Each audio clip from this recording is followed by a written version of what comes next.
open sights? Yeah. Who do you think you are? Rooftop Chinaman.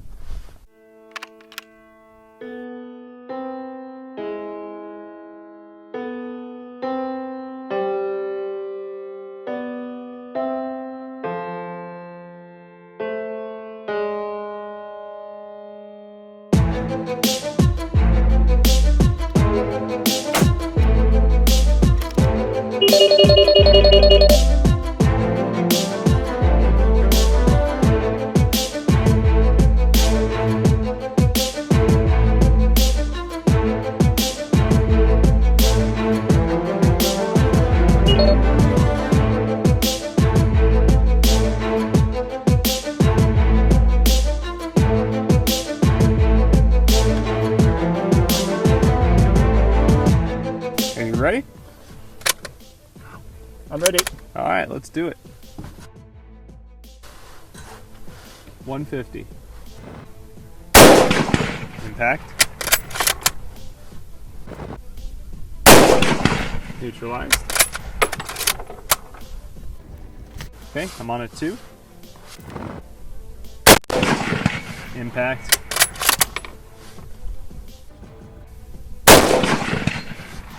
Those 2 rounds were stacked dead center, by the way. Nice. 250. Impact.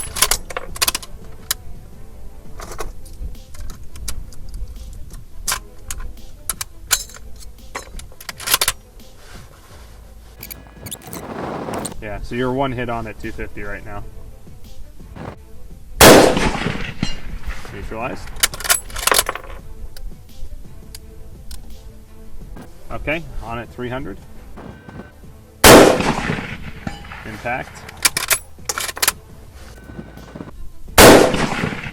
Just off the right edge.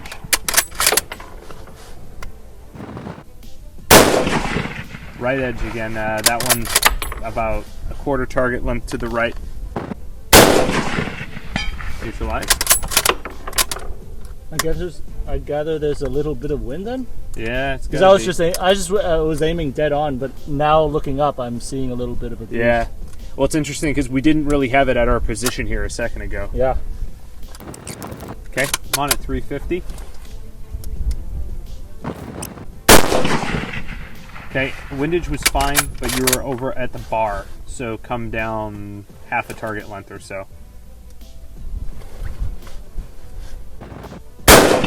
Impact.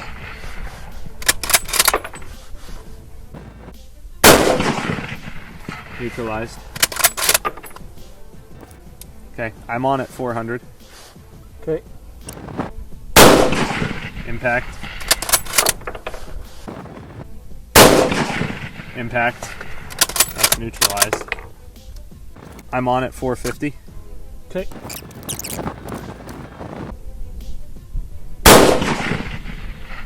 High. Not quite sure exactly how high that was.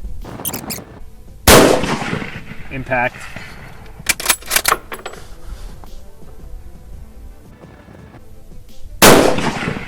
Neutralized. Okay. I'm on at 500. High. You're just a hair above the bar. Okay. And it was on the left half of the plate. Impact.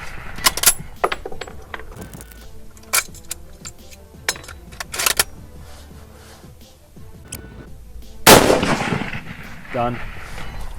That was a clean run. Well shot. Thank you. Thank you.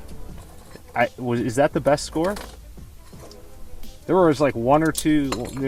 It's going to be up there. It's going to be in the top few on the course. All right, so the M39, we've seen it out to 500, and that day I actually shot it out to 1 kilometer. We will show you. I do have to caveat a couple things. One, the velocity of that particular cartridge, the Finnish spec cartridge, was particularly slow. Very accurate, very efficient. however very slow, which, if you know, at longer distances, is a disadvantage to you in higher winds. This was a relatively windless day. Second caveat, I was in quite a rush. So I told Josh, I'll do 5 rounds. If I don't get it, whatever, we'll come back for it. Whenever we came back, it was always very windy. However, you'll see how it performed at the 1,000-yard range. And I'll review that with you. Okay.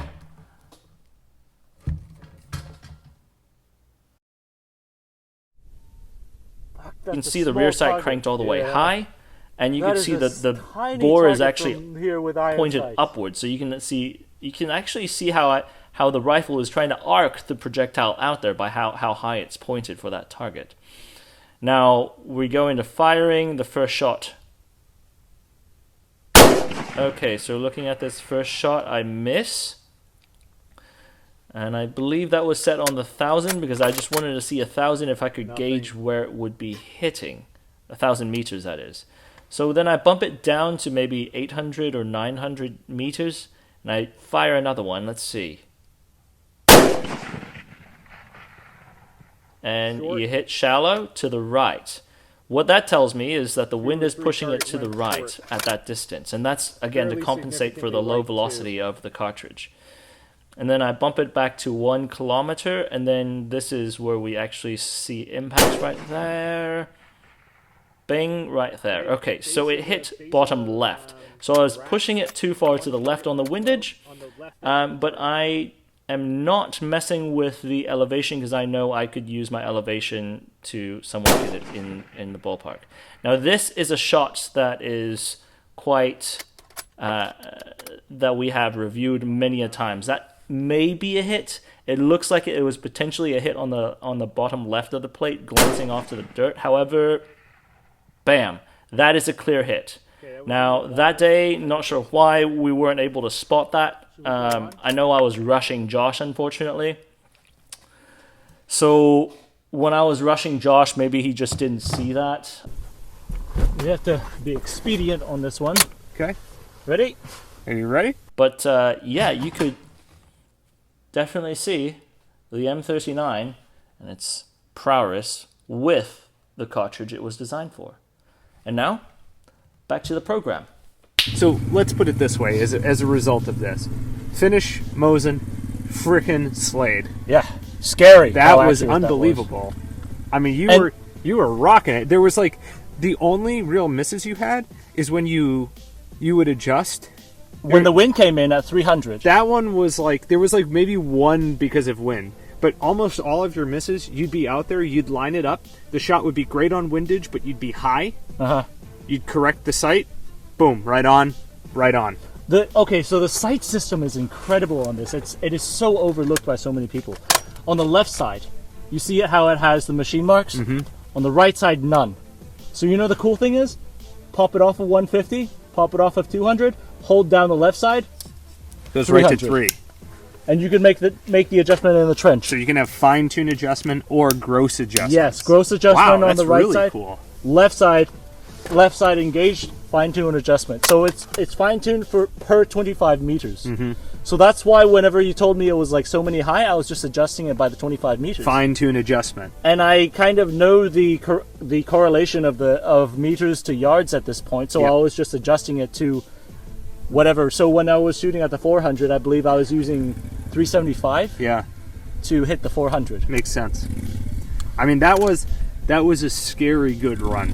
Especially, that really does go to show you the difference when people talk about the Mosin and what it's capable of. Especially when we think about when we saw where the Mosin standard was, that was surprising. Mm-hmm. That did a lot better than I thought it would do, despite the fact that we were having to work the bolt with a hammer. Right.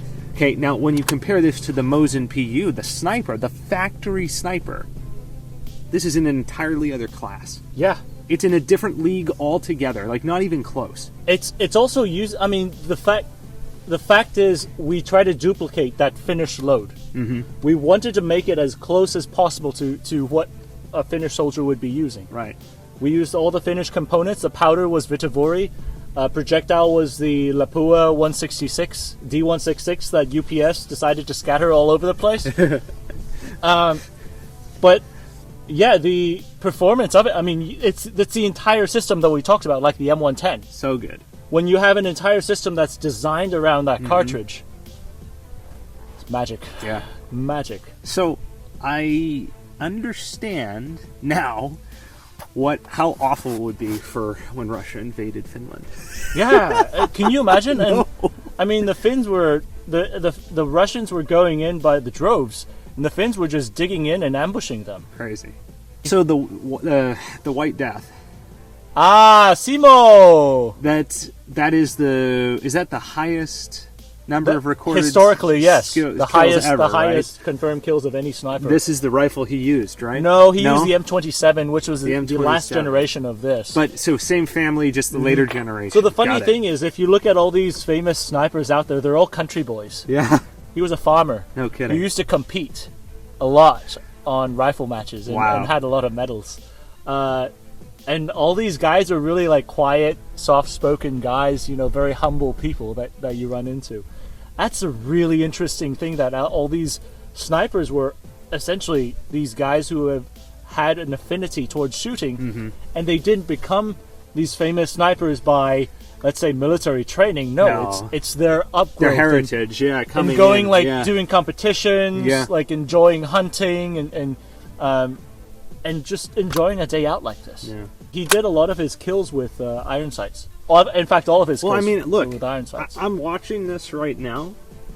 Like, you just made this look easy. Like, that was easy. This rifle makes this course easy. Well, and with iron sights nonetheless. The only rifles that we've had at this point that would have fared better than what this just did are those that are spec'd as DMRs. Exactly. And when within the 500-yard bracket with the DMR setup firearms, we've cleaned the course perfectly with a couple different ones, or with one, and then with only one miss on a few. But in terms of like all of the other battle rifles we've got, and all of the other C&R rifles we've got, this is absolutely at the top. Yeah. I mean, and that right there is impressive in and of itself. I mean, that's pretty cool. It's kind of scary. It's a little scary. So I think it beat the K31, didn't it? It did. Yeah. Now I understand you've brought out a little tasty treat for us. Oh yeah, my friends from Finland sent us some licorice. I've never had Finnish licorice before. Well, the kids go crazy over this stuff. Do they really? Yeah. I mean, I've had like American licorice. Finnish black licorice. A piece, please. Cheers. Okay. To a freaking amazing rifle. Yeah, indeed.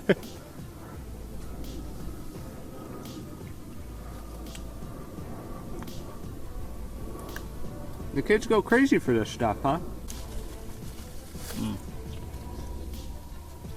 You're still chewing it? Cool. I like their rifles more than their sweets. Another, please. Really?